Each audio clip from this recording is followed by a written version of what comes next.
El término independencia es un término muy fuerte, Ujú, ¿no?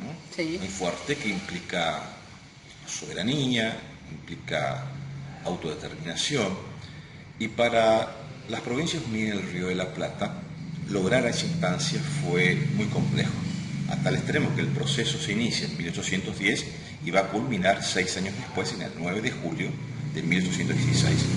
Una decisión que tuvo unas instancias anteriores para tomarla y no se la tomó por determinados factores, porque es todo un proceso de construcción, porque la independencia es la transformación de dejar un antiguo sistema para transformar en otro. Claro. Muere una construcción política jurídica y emerge otro Estado con otras connotaciones. Y eso no es fácil.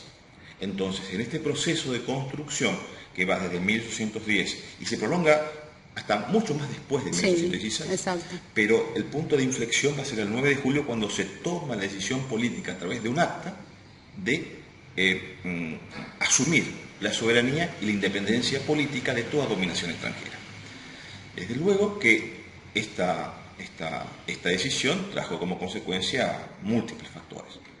Por eso no se puede comprender el proceso independentista, no solamente de las Provincias Unidas del Río de la Plata, sino de toda la América hispánica, sin el análisis de un proceso en el cual cada etapa tiene su explicación en la anterior. Claro, no fue un hecho aislado. Desde luego, y para poder comprender esa decisión del 9 de julio de la soberanía, la independencia y la autodeterminación, hay un proceso anterior que merece ser explicado muchas veces para poder encontrar el porqué del 9 de julio.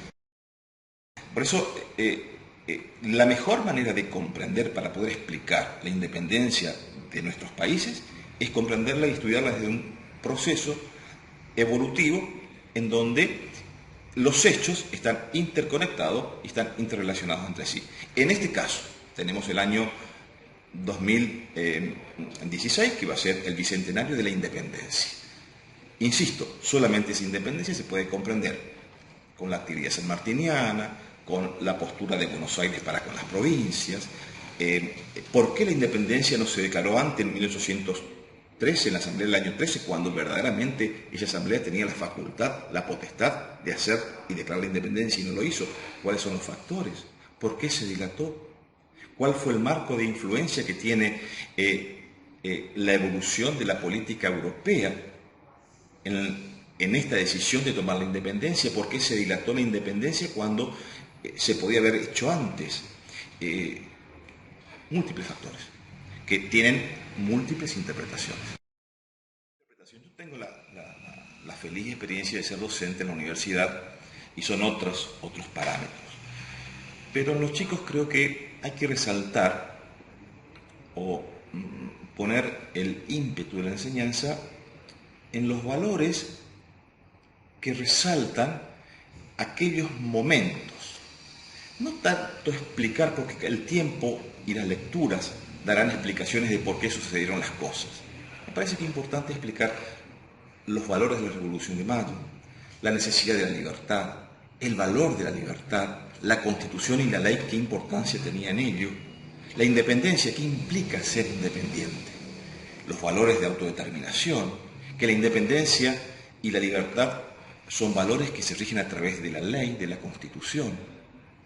Esos me parece que son los valores de reivindicar un 9 de julio, los valores de la bandera, del Belgrano que quería la independencia y cómo quería esa independencia. Entonces, trabajar con esas características son sumamente virtuosas. Los valores de la independencia tienen que ver muchas veces con los ideales de lo que pretende un nuevo Estado, un nuevo país que se configura. Y en aquel momento todas las primeras manifestaciones normativas, las primeras leyes, estaban implicadas, o mejor dicho, estaban relacionadas con esos valores. Los principios republicanos, la seguridad individual, lo que implica los derechos individuales, la necesidad de tener una constitución que tanto nos ha costado y que en esa constitución estén plasmados los derechos de los ciudadanos, el federalismo, la equidad de que todas las ciudades y posteriormente provincias eran iguales y se podían tratar de la misma manera, la libertad, el principio de la libertad del Estado de autodeterminación como una libertad individual. Qué importante es la libertad individual en el pensamiento, la libertad de opinión. En 1811 estableció la libertad de imprenta, poder publicar la idea de cada ciudadano a través de la prensa sin censura previa. ¡Qué maravilla! ¿Y a través de qué vino esa idea, esa transformación? A través de la Revolución de Mayo, que se va a consolidar con las nuevas leyes y con las nuevas normas constitucionales, que se va a fortalecer con la decisión de la independencia. Es un combo, si podemos decir, un conjunto de valores que se van nutriendo con las ansias de querer ser algo distinto. Y no solamente se va a dar en la Argentina, en el Río de la Plata, sino a lo largo de toda Hispanoamérica, con experiencias anteriormente en los Estados Unidos de Norteamérica, claro, que fueron espejos organizativos de estos estados. Por eso esos valores son, creo que, determinantes en la enseñanza de la historia en aquellas primeras instancias de nuestros chicos. Los valores de la libertad, de la autodeterminación, del federalismo, de cómo se construye la Argentina y por qué era la necesidad de aquellos hombres de formar otro país. ¿Por qué decidieron romper con lo viejo y hacer algo nuevo? ¿Cuáles fueron esos valores? Creo que ahí está el eje motivador para trabajar con los chicos, más allá de que ellos, con el tiempo, con sus lecturas y con su crecimiento intelectual, encontrarán las respuestas y las conclusiones de por qué fue la independencia.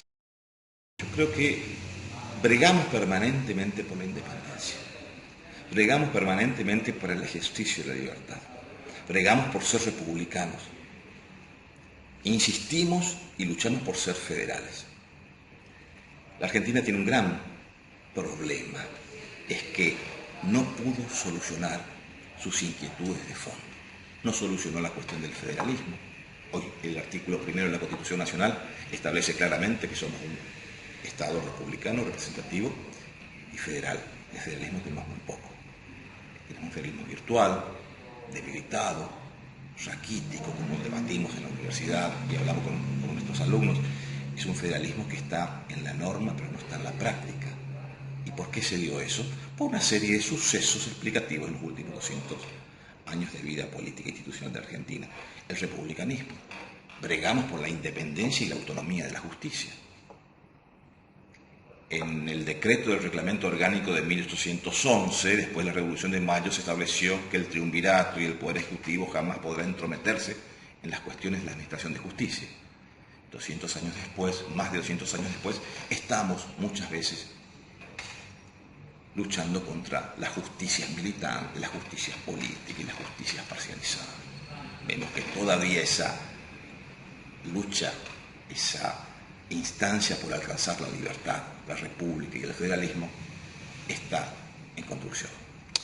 Es una deuda pendiente para la sociedad, entonces. Para todos, porque realmente de aquellos valores y principios que hizo la independencia, hoy tenemos que fortalecerlo, construirlo y readaptarlo muchas veces, pero sin perder la esencia de que son de aquellas virtudes que fueron valores fundadores de nuestro Estado y de nuestra República.